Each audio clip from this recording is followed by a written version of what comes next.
Welcome to Daytime Ottawa here on Rogers TV. Going to dive right into our first segment because we have a legendary Canadian musician on the show. He is a 6-time Juno nominee. He has won Guitarist of the Year on 3 occasions, and he is up for 3 awards at the 25th Annual Maple Blues Awards. I am joined by David Gogo here on Daytime. David, how are you? Great to see you.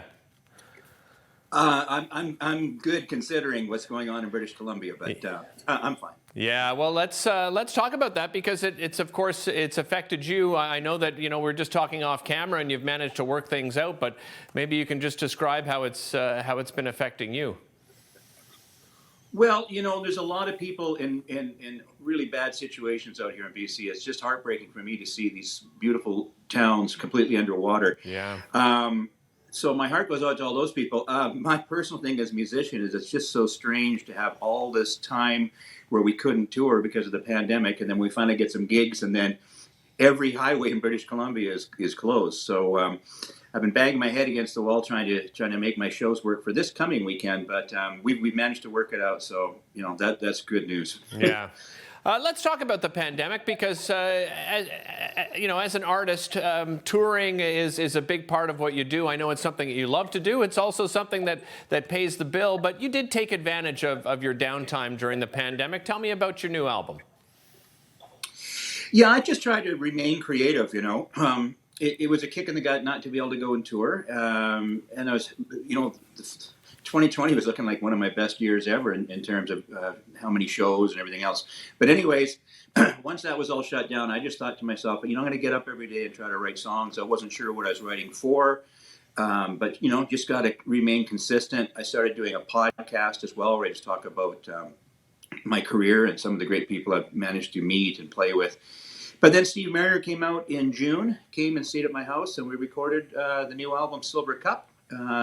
Basically just the two of us. We had a couple guests on a couple tracks, but basically it's the two of us collaborating, and we managed to fit in a tour last month, 12 shows out in BC and Alberta, and it's just been fantastic to get back out there with new songs.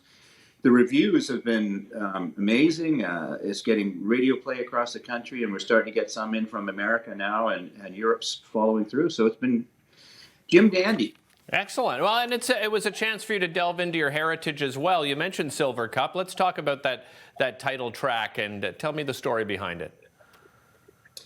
Yeah, my 95-year-old grandma passed away last December. She was living with my mom not far from where I live, so I got to spend some time with her.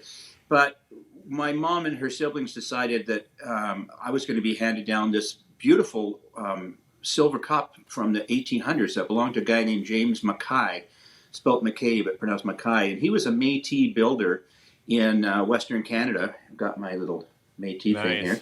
But I went online and read a lot about him, and then managed to find a book about his life. And he's the kind of fella that I would have liked to have written a song about anyways, despite the family connection. But he was Scottish, Cree, and French, and he could speak English, French, and several indigenous languages. So he actually helped broker a lot of the initial treaties that formed the province of Manitoba.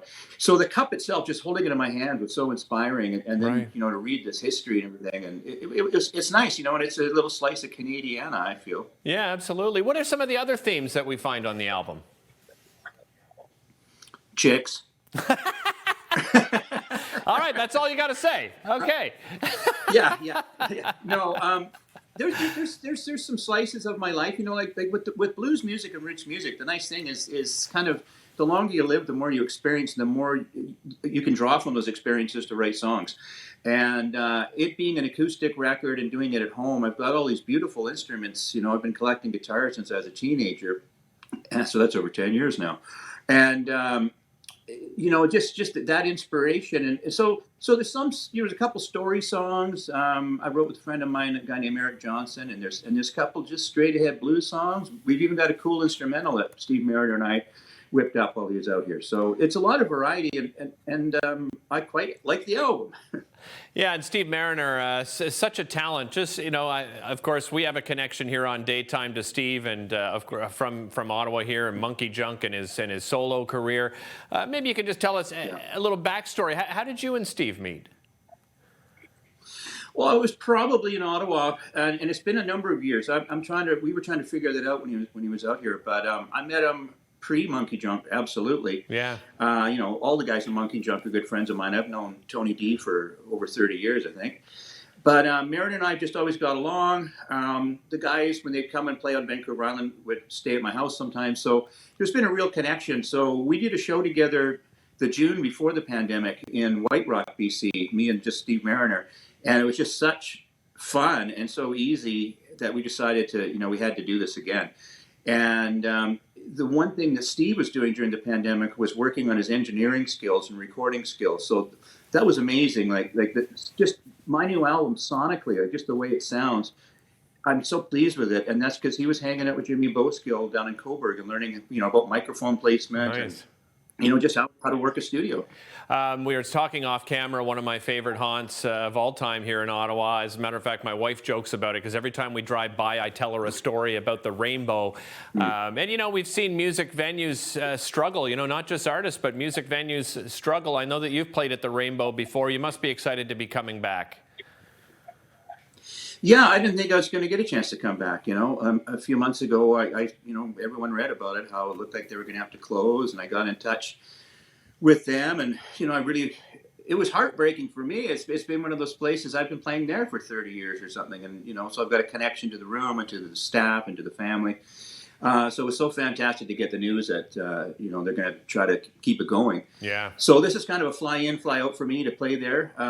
It's your birthday. It's the keyboard player's birthday in my band. It's the Rainbow's anniversary. So yeah, for sure. I've got 2 days to give her in Ottawa. Yeah, and I'll remind everybody, first of all, thanks so much for joining us, David, and remind everybody that's November 26th and 27th. You can find more information online to get your tickets. It's a show you won't want to miss. We'll be back with more after this.